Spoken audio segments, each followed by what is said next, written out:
Exactly how it works out. This is a big game, though. Game one here, Illusion versus abcdefghijkl. And we'll see if this set, like their name, ends with an L for them, or if they can pull it out.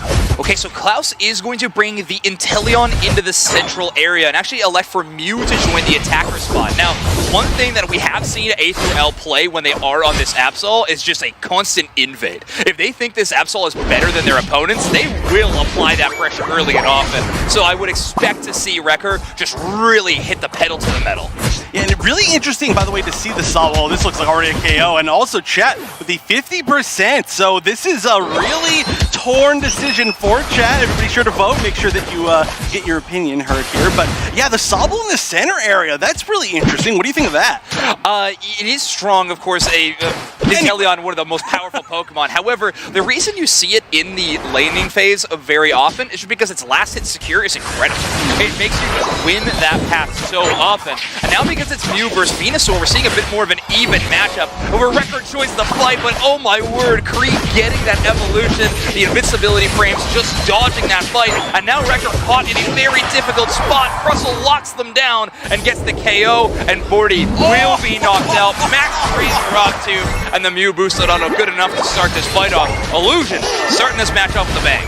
What a beautiful Rock Tomb, collecting two members of A through L on different sides of a wall. Yeah. And we are going to finally see SadRekirr come back in through, but not able to KO that super tanky target. So, I mean, Rock Tomb already, I feel like we can pretty confidently say is the MVP move of the tournament. I mean, we'll see if there's more, but I feel like almost definitely there'll be more. Also, walling out enemy Pokemon from trying to get this neutral XP. Yeah, it feels so strange to see a bottom fight SmackDown these days. So often is that bottom path kind of left alone and just be sort of chill and laid back compared to the absolute ferocity that we see in the top side. However, Absol showing up will definitely start itself off. Solar Beam from the far end from the Mew tries to steal some of the experience, and Absol, again, just can't push into a level 5 Clefable. That Moonlight healing a little bit too strong, but now Oskitar has it at level 6. Very big power spike online for the Buzzwole. Yeah, we just haven't seen any good targets for the Absol so far. Like, everybody's playing at such good ranges that it's really the front line of Illusion that's just holding them at bay, which is exactly what you need to do, because the moment that Absol gets into your back line, you no longer have a back line. you are just your front line, and suddenly a team fight is very, very hard to win. So Illusion very expertly playing against that, but again, a beautiful Rock Tomb saying you are literally trapped in a circle now, as Krieg is just honestly doing so much work in this bottom path. Yeah, borty not quite having access to that big burst damage move that they will get at level 7, but they do have access to Giga Drain, which tells us a little bit about what this Venusaur style of play is going to be. Obviously, they are worried about the impact that Crustle can have when they get locked down by an opponent. Maybe Giga Drain will be enough HP restoration to get them out of that fight. Well, we'll see. Easier said than done when you've got a double range, double sniper essentially here. But Regirock is spawning. Of course, both the Regis spawning at the same time. Regilecki going pretty. You can see the lonely little picture-in-picture up there. But a huge Rock Tomb again for the initiation. That's going to be the start for sure. The snipe shot's going in. Going to land on some targets, but no! Absol finally finding its mark. The slow beam is maybe going to be coming out. Maybe I've actually missed it, but the Absol is going to be able to at least tear down two before the Regirock. The Mew going to unite in. Try to take out this Absol. Great mobility to get out. It looks like nobody's going to be able to chase it all the way. Regirock down to about 20%, and most of the Pokemon still here are healthy. That's the thing. What a risk to take to make that push. Yeah, that definitely is. And Lunderu is able to secure Regirock at that entire time. So the X-Attack Unite move from the Absol really starts the team fight off in the proper way, over the staying power from Illusion just too strong. And of course, Klaus coming back in record time out of respawn. That automatic critical hit from the basic attack, very, very strong into that Absol. It is, and by the way, not a whole lot of action up top. We're seeing them just trying to challenge each other as far as stacks go. Doing a pretty good job, but this might be the end of this turtle here. Maybe gonna be able to get away. Yeah, okay, Moonlight. There's honestly so much to stay in. I feel like there's supposed to be more KOs than there actually are, but both sides have done a great job of staying up, especially Illusion. They've got a very hard to deal with front line, and they're going to be the ones really starting to push for this Regilecki first. We got some of the best support cores available in the entire game on both of these teams, but Razmog full combos Oskitar, getting them completely out of that fight. However, it was borty you got to be worried about. Razmog lands a 3-player high Micro Typhoon though, and double the serve. Klaus finishes the job onto the Eldegoss. Oskitar joins back in the fight. Huge Super Swole Slam with the Fable getting Fly out of their Unite move. Lands and shuts down Oskitar, putting that push, stopping it in its tracks. You never expect the Fable from the sky. True. Oh, but Rakir is going to get the 40 dunk in. Probably going to pay for it, yeah, especially with, like we said, kind of the full send build and no chance of escape, really. But you just want to make that trade. You want to make sure that you get that early, you prevent the early lead from having the other side because they're already so far ahead. Yeah. And so they just wanted to take something out of that fight. Points are so valuable against a team composition that Illusion has drafted. A double defender, double poke composition. Absolutely hates when they play from behind. It's so hard to engage on your enemies when your best damage tools are great for playing back and playing passive in range. If you don't have that lead, it is so difficult to really push into the Rayquaza pit. So good on Illusion for earning this early lead, but I can see why Absol's risking it all to get some of those points back. Yeah, you've got to do what you've got to do. Plus, I mean, that was just 40. You just want to get rid of it no matter what. Wow, really quick slow beam onto the tank, and that's going to be a first way to push. This Razmog already down to about half HP, but the Unites are coming out from the side of Illusion to try and counter this. Yeah. It was like the beam was the one that ended up getting the secure. Klaus is just landing a lot of snipe shots, but the sustain is just a little bit too high. Not able to really get down any full picks except for the Eldegoss. This might be a gold zone going down. No, the 40 not quite going in from Slowbro. Crinski's just barely escaping. It does look like that was still overall a win, I would say, though, for A through L. Getting a ton of points in, but hey, there's still a chance to catch people, including with that snipe shot. Yeah, I was finding a whole lot of damage from these long-range attacks. I actually think the Absol tech of the Psycho Cut is a really creative way to burst down these double defenders. Psycho Cut, when it applies that mark, you see that 3 purple slashes above the enemy, it actually amplifies any damage done by your entire team to the Pokemon that was hit with that mark. So a clever idea to take down the huge bulk that Illusion has access to. Well, we'll see if that really comes into play in team fights especially. We've never seen too many full team fights. It's been kind of skirmishes so far, but already you can see the mark starting to land. A gigantic Hydro Typhoon actually only going to connect on 2. We did see some really nice escapes, but we are going to see Razmog just really trying to push in. They're staying pretty healthy, but I just don't know if they have the damage without being a Spin Slice to try and take on these 3. Trying to get at least something on the Absol, but no fear here from Rakir. Just saying, I've got 5% HP. That's probably enough for a KO. It plays out of range, and they also bait out that surf as well. You know, Venusaur and Eldegoss clumped up together. That looks like a lot better of a target to surf after and lock down. However, Absol just plays completely out of range, and now our Absol is hitting level 14, and a Regieleki is captured. They did use that Unite move dangerously late, but you gotta remember they do have that energy amplifier equipped on that Absol. They will be getting some wild Pokemon knockouts and having access to that very, very shortly. Regieleki does land, but I think at this point it's just gonna be a 20-point boost for the squad. Yeah, we are also seeing a few Unites not quite ready for Illusion with both the Crustle and the Blastoise not quite ready. I'm not exactly sure how far away they are, but they really need to focus on that. That's why you can see specifically the Blastoise, I'm sure, sitting up there trying to at least maybe take some of these neutral Pokemon down, trying to get it back. The Crustle's just finally recovering, and before either of those, the Absol coming back, exactly like you said, energy amp being so huge. So now, with everybody's Unite up, there's a chance for an initiation, but they're so close in points that it's not one that you know that you need to push in. I love the support play of Aayame, pollen puffing on the Slowbro constantly, but then actually playing right beside their Venusaur. So we apply the healing to the defender, but we're always ready to Unite move if the Venusaur's ever in trouble. Very, very good spacing from the side of A through L so far. Finally, Rayquaza gets some attention, but Oskitar on this spooky flank.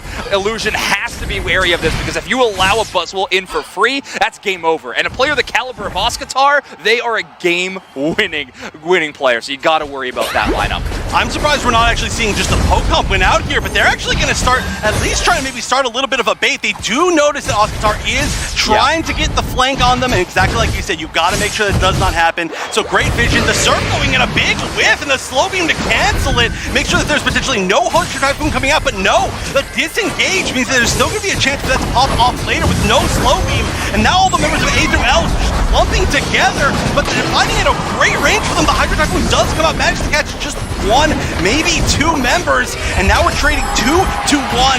ABCD, A through L is going to take down 3 against their fully made up team fight. Oskitar needs to make this work, needs to stay up somehow, but against the Mew, there's really no chance. We have Aeos just playing the clock. They know they have the lead. They were trying to fight around that. Absol is going to throw in 100 points. It's on Illusion to score, but they need more than 100. 40 go in for the Fable. That breaks the goal zone. They have 2 seconds to score. I don't think they have the time. The Eldegoss lands, defends the goal zone, and I'm quite confident that A take a 1-0 win. Yes, once I saw the 100 in from the Absol, I was like, that is it. Yeah, that is for sure. It was really close otherwise, but a great way to play the time right there and not actually commit when they didn't have to. They had such great vision. They made sure they were covering every angle. All beautiful stuff. But let's send it again back to one like Buzzwole, who really thrives when they can get multiple KOs in a row. Having that little bit of extra shielding and HP can be the difference maker to an early game success. Well, we'll see if it pays off, as A now 1 game away from defeating Illusion, potentially making it to the top 3, but Razmog will be on that Lucario, going up to the top path. And like we talked about kind of a lot today, actually, there's a little bit of action going on, finally for the first time today in an enemy central area.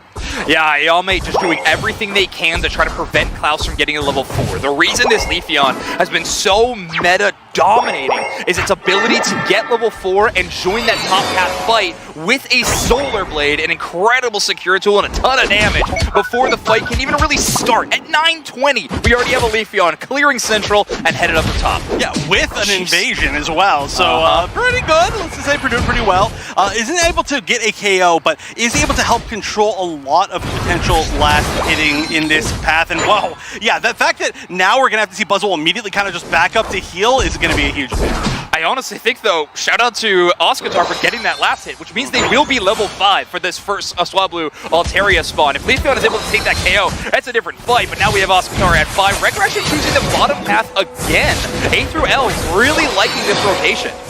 Yeah, it's really interesting to see that sort of decision to, I guess, really try to pump up the Blastoise of all things, which, I mean, hey, they can be a huge deal, especially when the other team's kind of like melee-ish brawlers are not super huge. Crinski going down eventually. That was gigantic, that Solar Blade. That was a jump scare, I would say. And this is why you were seeing this Pokemon banned so frequently. Ayame actually dropping the portal to see if they can get any help on the bottom side, or in fact, rotate the top side and try to be a bit of a support there. Corellia does return to the central area. We had the Puma going the long way, going all the way through their own central area. That's just to try to get information of where Klaus is. You were trying to find the Leafeon. If they're in your own central area, your Gardevoir needs to know, because they cannot go back there. But Oskitar throwing some hands early, gets a KO onto the Lucario, but the Eldegoss maybe a bit too much to ask. Oskitar instead just trying to level up as quickly as possible.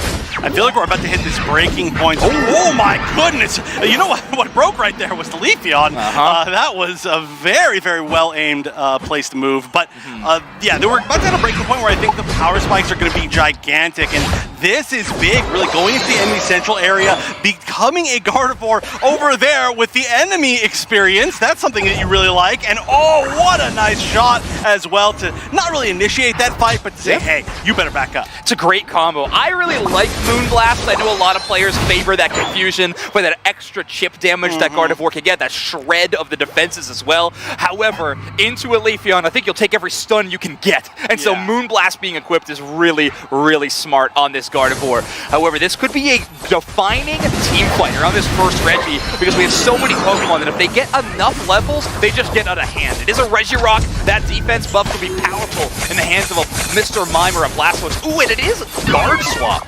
Oh, very interesting. Yeah, there were a few different directions that he could have gone with that based on how the team is, but immediately just burning down this Slowbro. That's actually a pretty unhealthy side of A though, and there's a lot of really strong secure. I mean, specifically the Solar Blade is going to be a thing you have to deal with before you try to burn down that Regirock. And right now, it's just working as a poke. It's actually going to go in with the Emerald 2-step as well. 2 KOs, 2 members of A going down, and now Rekirr is in a scary spot. Do you really want to try to burn down this Regirock when you could be the next target that is getting jumped on? Maybe not, actually. It's going to be Mr. Mime first, and then Rekirr second. I'm surprised that we're going to try for that steal. Isn't going to work out. So this...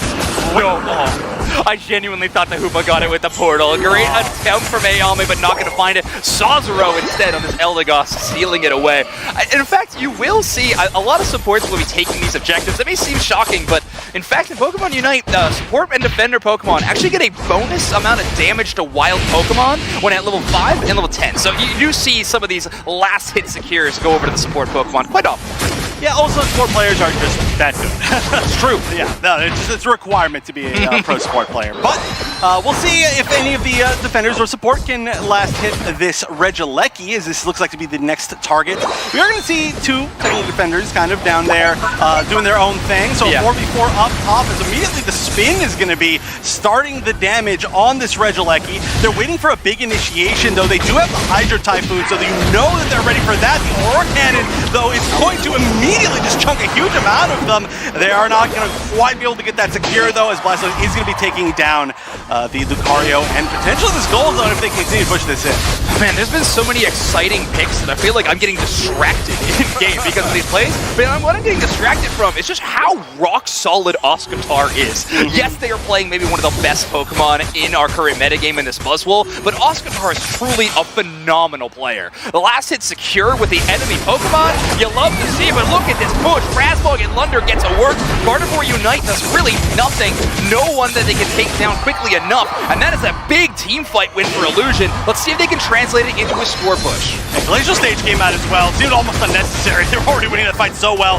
Great beam, but the Koopa Unbound is going to come out to try to bring in everybody else. And yeah, maybe the Glacial Stage would have been really nice right here. The Mime, though, going to be trying to take down that Glaceon along with pretty much everybody else. A great way to kind of split it off from the group, and that's going to enable this push extremely well. Their front line is going to get melted down that much slower. And the big reset, I'm assuming they're probably going to actually come back through. Yep, every single one coming back through.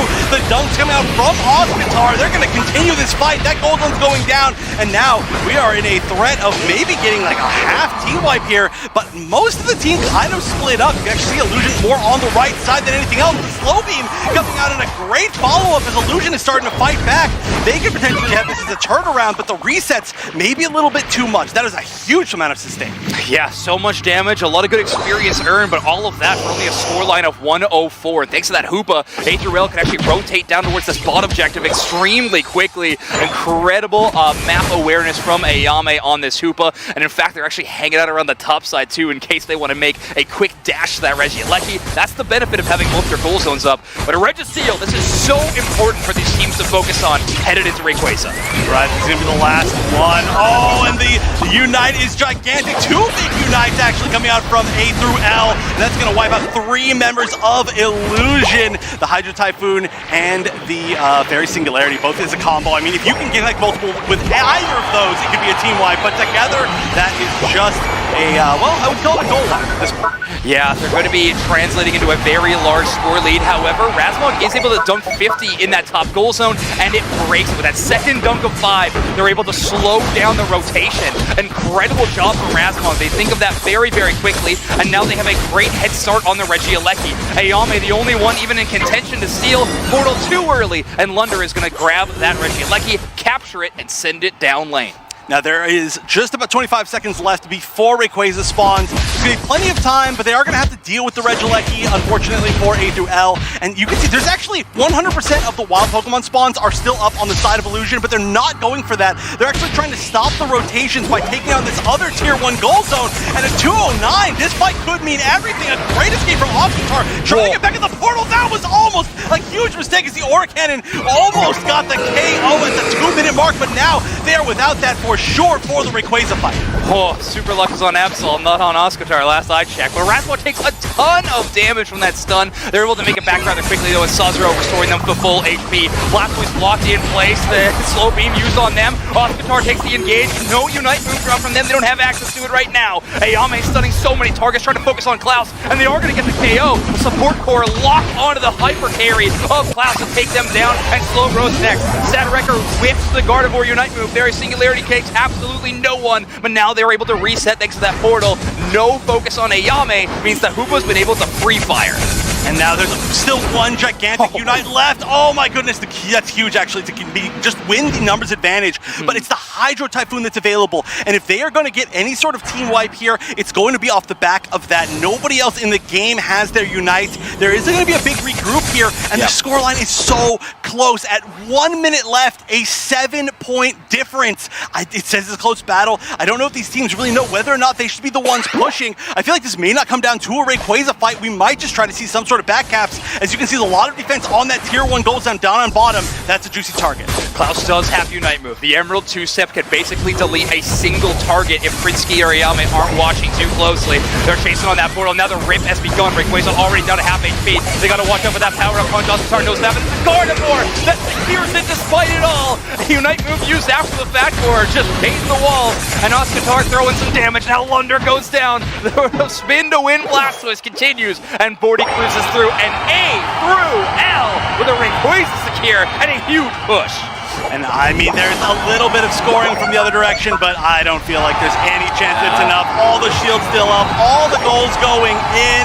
The dunks are simply too much, especially with that, just the Hoopa Unite just to end things off. But A through L, an amazing showing, taking down Illusion and moving forward into the top 3. A big storyline in our tournament here at EU has been the name factor and how many team names we recognize in players. Well, I don't think anybody was recognizing A through L headed to this tournament, but you better now. 572 to 241. What a showing from this squad. You know what? I gotta hear what that desk has to say. Spraggles, Deuce next. What do you think of our loser semis? 20. Buzzwole seemed to win again. Great.